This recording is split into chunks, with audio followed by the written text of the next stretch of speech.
Selamat malam Bapak Ibu dan saudara-saudara sekalian yang dikasihi Tuhan Yesus Kristus. Kita mengucapkan puji dan syukur kehadirat Allah Bapa karena kasih besar setianya untuk kita hingga pada saat ini kita masih diperkenankan untuk melakukan kehidupan kita. Dan sebentar kita akan memulai ibadah kita, kiranya Tuhan memberkati ibadah kita. Jemaat Tuhan, mari berdiri untuk menghadap Tuhan dan menyembah-Nya serta memuliakan nama-Nya karena kasih setia-Nya besar atas kita.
Mari kita berdoa.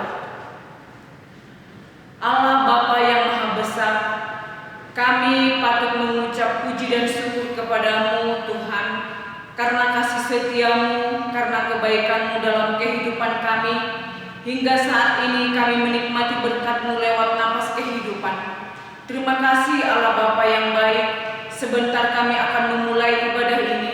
Kiranya Tuhan memberkati ibadah kami ini dari awal, pertengahan, hingga akhirnya. Sebelumnya Tuhan tahirkan kami dari segala dosa kami, supaya kami layak untuk memuji dan memuliakan nama-Mu. Dan ibadah ini akan kami mulai hanya dalam nama Bapa, Anak, dan Roh Kudus. Amin. Jemaat Tuhan, kita akan masuk dalam pembacaan Mazmur. Mari kita buka kitab Mazmur pasal 23 ayat 1 hingga ayat yang ke-6. Kita akan membacanya secara berbalasan. Saya tulisan yang keluar dan saudara-saudara sekalian tulisan yang ke dalam. Tuhan gembalaku yang baik. Mazmur Daud. Tuhan adalah gembalaku, takkan kekurangan aku.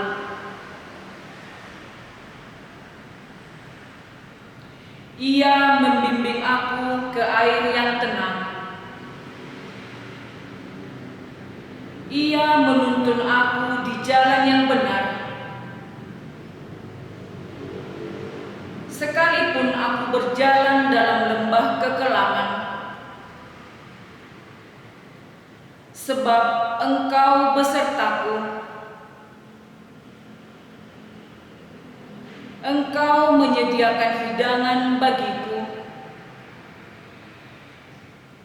Engkau mengurapi kepalaku dengan minyak. Kebajikan dan kemurahan belaka akan mengikuti aku, dan aku akan diam dalam rumah Tuhan. Demikian pujian Mazmur.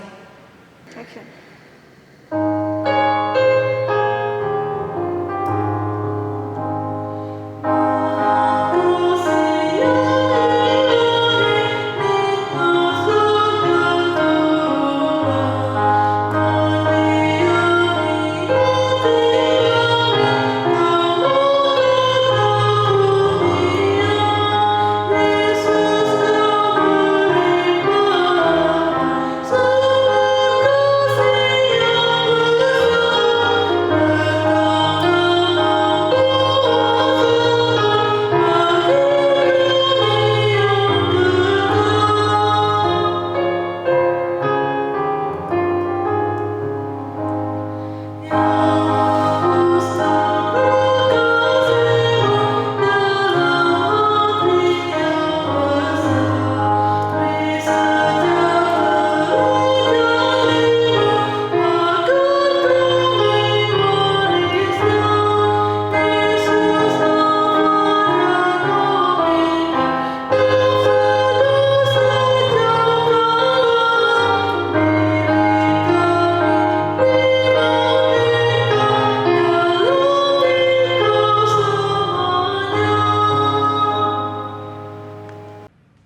Kita persiapkan firman Tuhan, Kisah Para Rasul pasal 20 ayat 7 sampai dengan 12. Sebelumnya mari kita berdoa.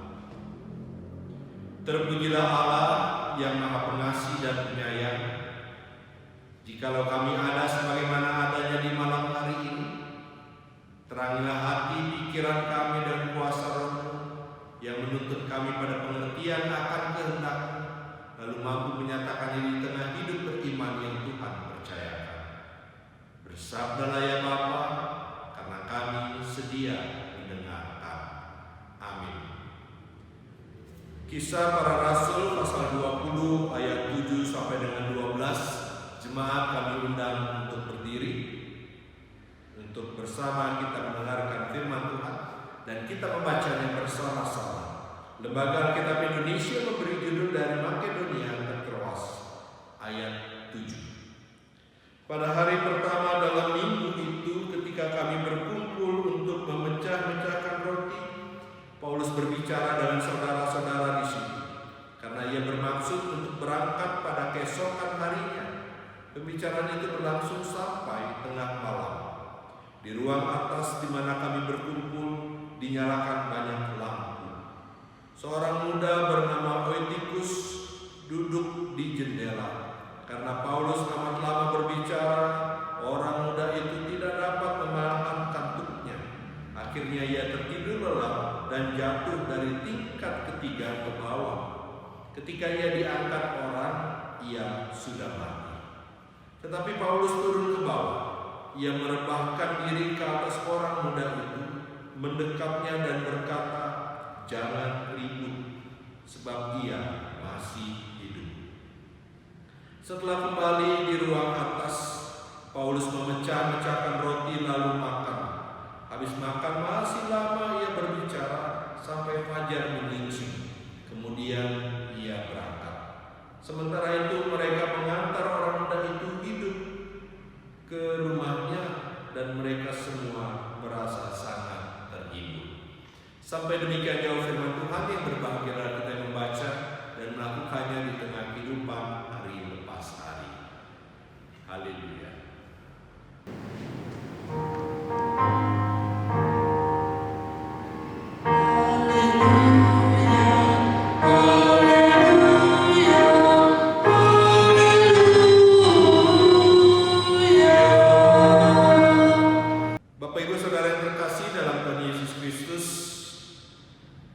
Kita mungkin sering mengalami keterpisahan.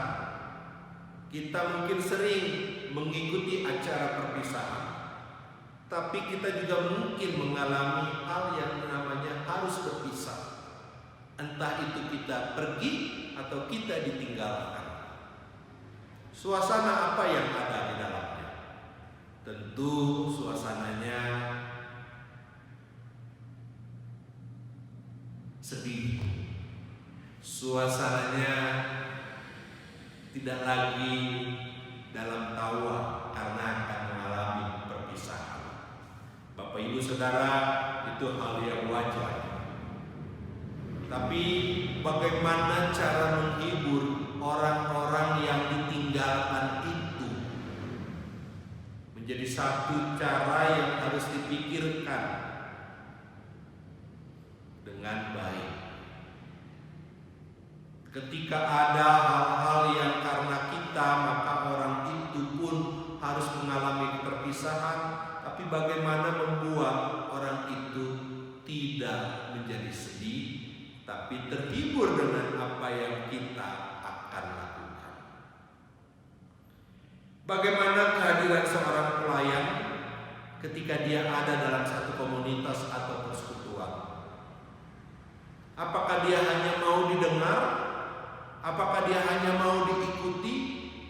Atau dia juga mengambil reaksi ataupun tindakan nyata ketika dia diperhadapkan dengan hal-hal yang menyangkut kehidupan ataupun orang lain mengalami kecelakaan? Dalam bacaan kita di Kisah Para Rasul ini nampaknya kehadiran Paulus di Efesus dan kehadiran Paulus di tempat lain juga memunculkan hal-hal yang tidak baik. Tapi bukan pada diri dan pemberitaan yang Paulus lakukan, tetapi kepada orang-orang itulah hal-hal tidak baik itu muncul. Mereka tidak suka dengan Paulus, mereka tidak suka dengan ajaran yang dibawa Paulus. Maka kalau kita perhatikan dalam ayatnya yang pasalnya yang ke-19, itu nampak nyata ada orang-orang yang berusaha menimbulkan huru-hara. Demetrius dikatakan demikian. Apa yang dimunculkan untuk menimbulkan itu? Tentang jalan Tuhan. Bapak Ibu Saudara, hal ini membuat Paulus harus bijak, membuat Paulus harus memperoleh hikmat Tuhan atau menerapkan hikmat Tuhan dalam melangkah dan mengatur strategi. Ada input atau masukan dari kawan-kawannya, itu adalah suara Tuhan tentunya, yang melarang dia untuk masuk ke kota, yang melarang dia untuk langsung melakukan percakapan atau diskusi yang sia-sia. Dia mengikuti itu, tapi kepada kelompok orang yang tidak atau yang sangat suka dengan dia justru berbicara banyak untuk menyampaikan kebenaran firman Tuhan. Memang dia menyadari bahwa dia harus berpisah dengan orang-orang yang setia mengikuti dia, dengan murid-muridnya. Oleh karena itu, dia pergunakan waktu yang sisa bukan untuk istirahat agar besok perjalanannya bisa dengan fit dilakukan, tapi dia ingin membuat sesuatu yang terkesan baik dalam pelayanannya bersama-sama dengan orang-orang yang dikasihinya di tempat itu. Pada hari pertama dalam minggu itu, ketika kami berkumpul untuk memecah-mecahkan roti, Paulus berbicara dengan saudara-saudara di situ karena ia bermaksud untuk berangkat keesokan harinya. Pembicaraan itu berlangsung sampai tengah malam. Selesaikah tengah malam? Tidak. Paulus melanjutkan percakapan itu. Bahkan percakapan ini melelahkan dan mengantukkan di tengah malam. Biasanya jam-jam kantuk itu jam 11 sampai jam 2. Maka kalau kode-kode peringatan untuk waspada adalah jam-jam 11 sampai jam 2 atau jam 3. Di situ banyak maling juga. Nah, Bapak Ibu Saudara, orang muda tidak tahan untuk menahan kantuknya sehingga dia tertidur saat Paulus terus berbicara, memberikan pengajaran yang ada. Salahkan orang muda itu tidak.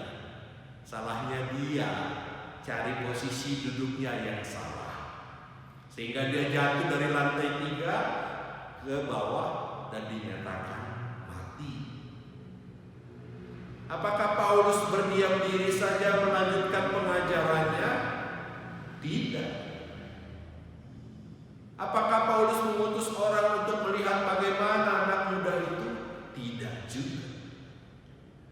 Dia langsung turun ke bawah. Dia langsung mengambil sikap menolong, dan itu membuat dia meyakini orang lain bahwa anak muda itu, Eutikus itu, belum mati atau tidak mati. Memang antara hidup dan mati tidak berarti dijamin bahwa tidak ada yang rusak. Pasti adalah kalau jatuh dari lantai 3. Karena itu maka dalam ayat 12 dikatakan, sementara itu mereka mengantar orang muda itu hidup ke rumahnya. Berarti dia harus diantar karena tubuhnya ada yang luka, tetapi nyawanya diselamatkan. Tindakan Paulus ini adalah tindakan yang bukan untuk menunjukkan aksinya atau kehebatannya, tapi tindakan yang membawa kepada kehidupan. Tidak dia egois hanya berbicara, tidak dia egois hanya mementingkan dirinya, tapi dia memikirkan orang lain. Dia tahu dia mau berpisah. Sedikit tindakan berbuat baik adalah sesuatu yang luar biasa. Itu yang dia lakukan. Dia tahu keterpisahan itu membuat sedih. tapi dia juga ingin menghibur dengan tindakan yang baik. Maka tindakan Paulus untuk menolong anak muda ini adalah tindakan yang terpuji. Dan berdasarkan kesaksian kehidupan bahwa dia adalah orang yang menerima mujizat Tuhan juga dan melakukan mujizat. Dan Bapak Ibu, apa yang terjadi ketika Paulus berangkat, ketika fajar menyingsing, seharusnya tidur dulu, tapi tidak. Dia melakukan perjalanan. Dia melanjutkan perjalanannya. Dan bagaimana respon orang-orang yang ada di sekitarnya? Mereka kembali menjalankan aktivitas, bahkan menolong orang muda itu. Kalau Paulus sudah menolong orang muda ini tetap hidup, maka tugas mereka adalah menolong orang muda ini ke tempat tinggalnya. Di situ dikatakan mereka sangat terhibur. Bukan dalam bentuk lawakan, bukan dalam bentuk guyonan, tapi terhibur bahwa Yesus Tuhan yang disembah, yang diajarkan oleh Paulus, sungguh dapat dipercaya, sungguh membawa kehidupan, dan sungguh membuat setiap orang bisa memperoleh keselamatan. Apa yang bisa kita dapatkan? Paulus mampu hadir di tengah-tengah pelayanan, fokus dalam melayani Tuhan. Tapi Paulus juga bukan pelayan yang menunggu bola, tapi menjemput bola untuk melakukan tindakan kehidupan. Bapak Ibu Saudara terkasih di dalam Tuhan Yesus Kristus, Paulus tidak melihat keterpisahannya harus berarti berhenti sehari sebelum dia berangkat, tapi dia tetap harus dalam keterpisahannya detik-detik terakhir tetap mengajarkan firman Tuhan dan tetap melayani. Apa yang kita dapatkan pada saat ini adalah bagaimana kita yang ada di tengah persekutuan. Apakah kita hanya mau didengar? Apakah kita hanya mau mendengarkan? Atau kita mau mengambil bagian di tengah persekutuan itu? Ketika kita berpisah satu dengan lain, maka yang terjadi bukan catatan ketidakenakan, tapi hiburan dan sukacita. Mari Bapak Ibu Saudara, jika saya pernah menolong satu orang untuk pertama kali, saya tidak akan pernah menolong. Maaf, jika saya tidak pernah menolong satu orang untuk pertama kalinya, maka saya tidak akan pernah menolong jiwa yang ke-42.000 di Kalkuta. Mother Teresa menyampaikan itu. Maka kalau tidak pernah, maka tidak akan pernah sampai atau banyak orang yang ditolong. Jangan dihitung, tapi berbuatlah baik, tolonglah orang lain. Paulus dalam pelayanannya mengajarkan dan menolong sesama. Tuhan Yesus yang disembahnya adalah Tuhan yang tidak hanya mengajarkan kasih, tapi juga menolong dengan menyelamatkan manusia berdosa. Sekarang giliran kita. Tuhan Yesus memberkati. Amin.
Terpujilah Tuhan yang Maha Pengasih dan Penyayang untuk firman yang sudah boleh kami baca dan renungkan. Berkati Tuhan agar kami menjadi orang-orang yang terus setia dalam melayani Tuhan, menjadi orang-orang yang sekalipun harus berpisah tetap mengajarkan kebaikan dan menolong dengan penuh kasih. Paulus hingga detik-detik berangkat untuk menuju ke Makedonia, ke Troas, dia terus melayani Tuhan. Dia terus mengambil bagian dalam pelayanan. Bapa dalam surga, berkati kami untuk menjadi pelaku kebenaran firman-Mu, untuk menjadi orang-orang yang taat kepada firman-Mu. Sehati kami mau berdoa untuk setiap keluarga dari jemaat GPI Ilfata Batu Jajar. Tuhan berkati masing-masing kami, Tuhan berikan sukacita dan damai sejahtera-Mu, kuatkan dan hiburkan di kala duka maupun di kala suka, dan sertai berkati setiap kami. Secara khusus kami doakan untuk kehidupan keluarga Penatua Ibu Reni Mayor, untuk kehidupan keluarga Mesa Legur, untuk kehidupan keluarga Ibu MSD Mayor, untuk kehidupan keluarga Ibu S. Uta Galung, untuk kehidupan keluarga Rolex Sini, untuk kehidupan keluarga Edi Haryono, untuk kehidupan keluarga Thomas Pariala, untuk kehidupan keluarga Roni Sumakul, untuk kehidupan keluarga Elisa Hotang. Lawat keluarga-keluarga ini Tuhan, biarlah damai sejahtera-Mu ada dalam kehidupan mereka, dan mereka dipeliharakan oleh Tuhan dalam tugas pekerjaan dan tanggung jawab masing-masing. Cukupkan kebutuhan hidup sehari-hari dan peliharakan mereka satu persatu. Terima kasih Bapa, seluruh kehidupan bangsa dan negara kami dalam waktu ke depan ini pun kami mau pertaruhkan dalam tangan kasih, pendidikan dan masa depan anak-anak kami, baik yang masih kecil maupun yang sudah remaja, baik yang masuk dalam dunia kepemudaan. Tuhan berkati mereka. Inilah doa kami Bapa, ya Tuhan, dalam pengasihan-Mu kami memohon. Dengarkanlah doa kami. Diharapkanlah kami dalam Yesus Kristus yang sudah mengajar kami berdoa. Bapa kami yang di surga, dikuduskanlah nama-Mu, datanglah kerajaan-Mu, jadilah kehendak-Mu di bumi seperti di surga. Berikanlah kami pada hari ini makanan kami yang secukupnya, dan ampunilah kami kesalahan kami, seperti kami juga mengampuni orang bersalah kepada kami, dan jangan bawa kami ke dalam pencobaan, tapi lepaskanlah kami daripada yang jahat.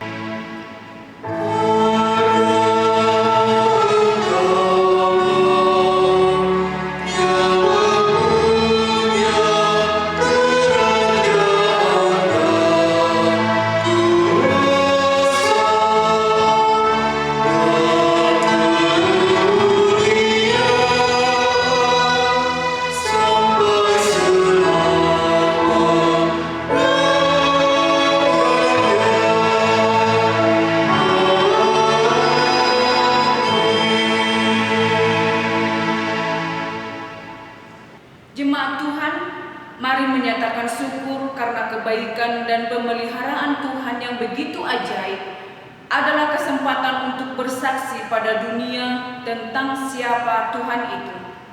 Salah satunya adalah dengan memberikan persembahan syukur yang kemudian hasilnya akan dipakai untuk menyatakan kasih Tuhan pada sesama.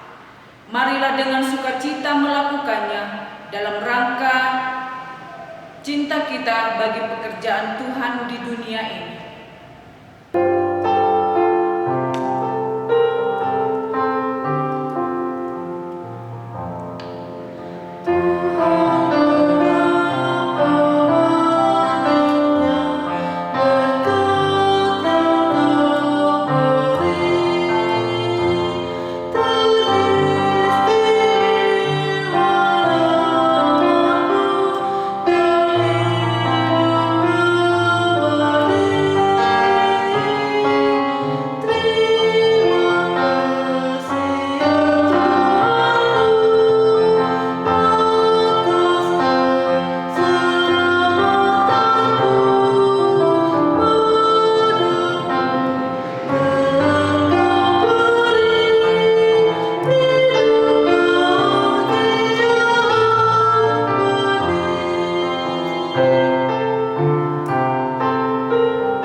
serahkan persembahan kita ke dalam tangan Tuhan melalui doa syukur.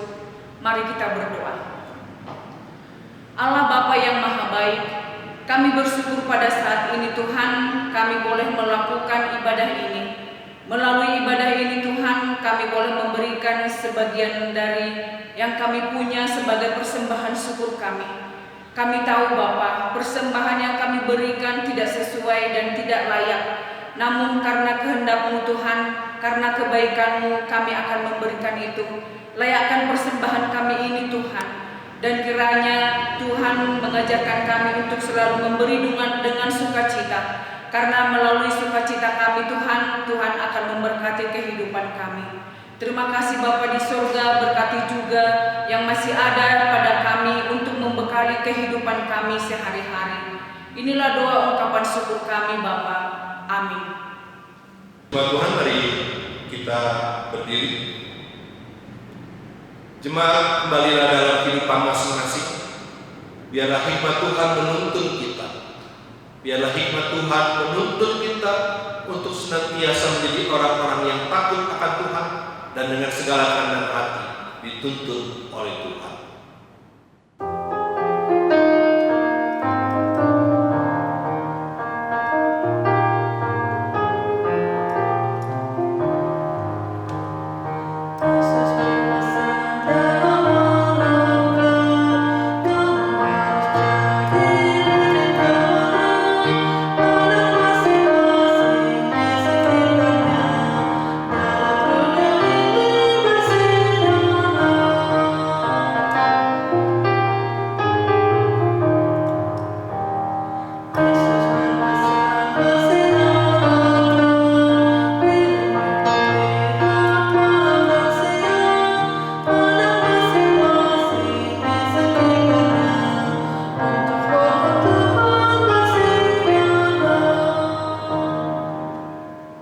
Jemaat Tuhan, arahkanlah hati dan pikiranmu kepada Tuhan dan terimalah berkat-Nya. Tuhan memberkati engkau dan melindungi engkau. Tuhan menyinari engkau dengan wajah-Nya dan memberi engkau kasih karunia. Tuhan menghadapkan wajah-Nya kepadamu dan memberi engkau damai sejahtera.